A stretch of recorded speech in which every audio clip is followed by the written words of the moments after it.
Bienvenue dans cette vidéo. Si tu es nouveau, mon nom est David Yao. Je suis ingénieur logiciel ici aux États-Unis. Et sur cette chaîne, je parle de tout ce qui est tech parce que j'adore la tech. Je suis vraiment passionné par ça, mais également développement personnel, actualité, etc. Et donc, il y a une forte communauté qui me suit. J'espère que tu veux en faire partie. Voilà pourquoi je t'encourage à t'abonner, ok? Fais un like, partage, super important. Mais également smash la cloche de notification pour être notifié des prochaines vidéos qui vont sortir si tu veux vraiment prendre en main ta carrière et ton mind.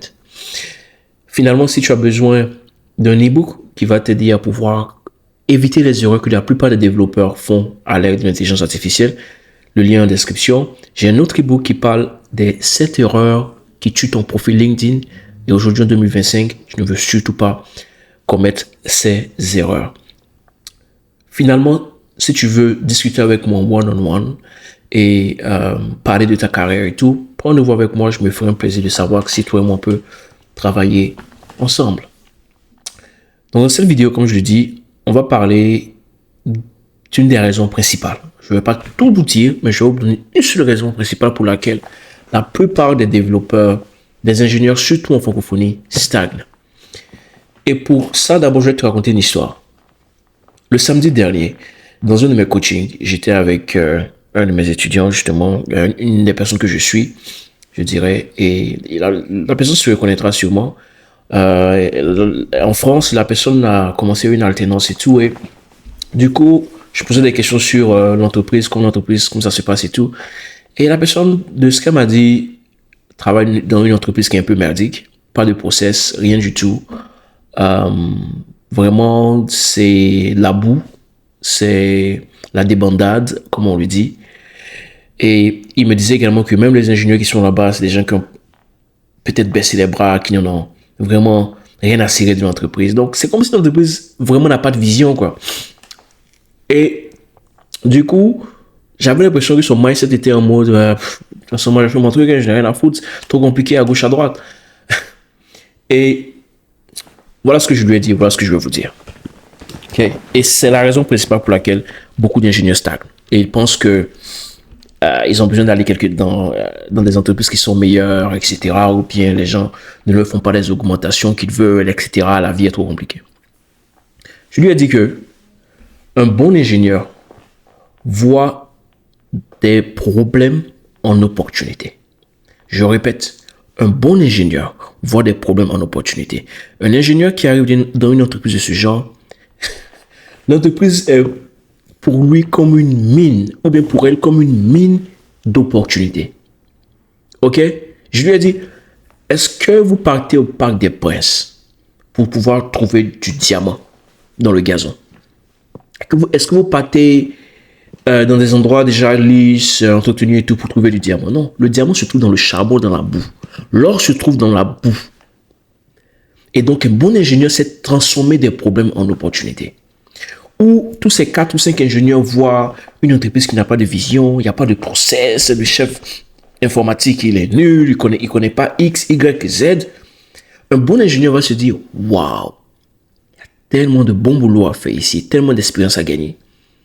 Parce que l'ingénieur va se dire, parce que l'ingénieur va penser, non pas 1 ou 2 coups à l'avance, mais 5 coups à l'avance. Et c'est la raison pour laquelle la plupart des ingénieurs stagnent.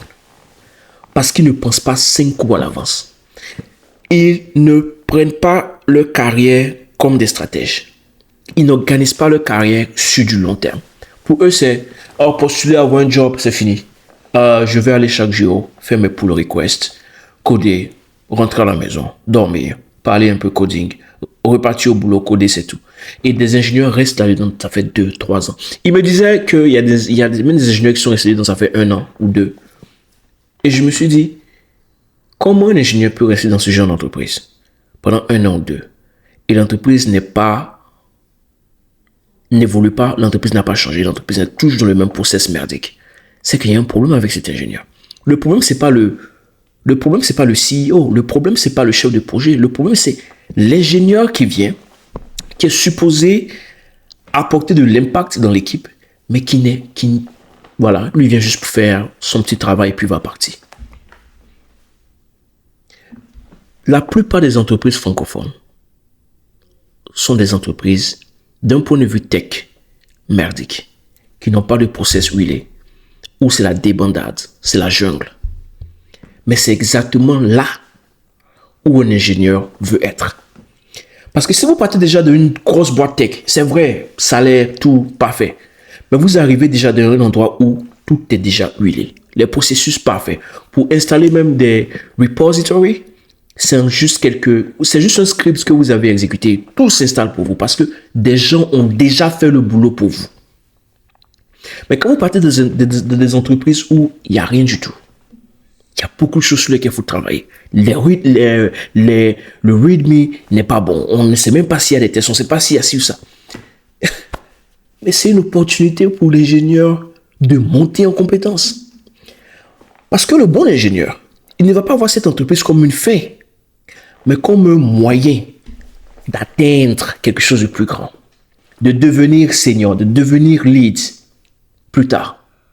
Parce que imagine un peu que cet ingénieur vient avec de l'intention. Il se dit, je veux venir dans cette entreprise et quelle que soit la durée que je vais, quel que soit le temps que ça va me prendre, voilà ce que je vais faire dans les 30 prochains jours, 60 prochains jours, 90 prochains jours, les 3 prochains mois, les 6 prochains mois, la prochaine année. Voilà ce que je vais faire. C'est un ingénieur qui a une roadmap bien définie pour pouvoir non seulement impacter l'entreprise, mais impacter sa carrière. Pensez qu'un ingénieur qui a ces intentions-là, qui est méticuleux dans sa façon de faire, qui agit avec intention chaque jour, qui essaie de bousculer les choses parce qu'il a une vision, parce qu'il pense 5 coups à l'avance. Est-ce que vous ne pensez pas que cet ingénieur-là, une fois qu'il va quitter l'entreprise, parce qu'au final, il va quitter l'entreprise, parce qu'il ne veut pas finir là-dedans, il veut évoluer. Vous pensez que quand il va mettre ses accomplissements dans un CV, vous pensez que ça ne va pas impressionner des recruteurs?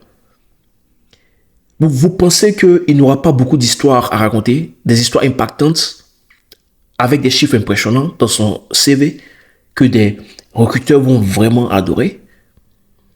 Bien sûr qu'il va en avoir.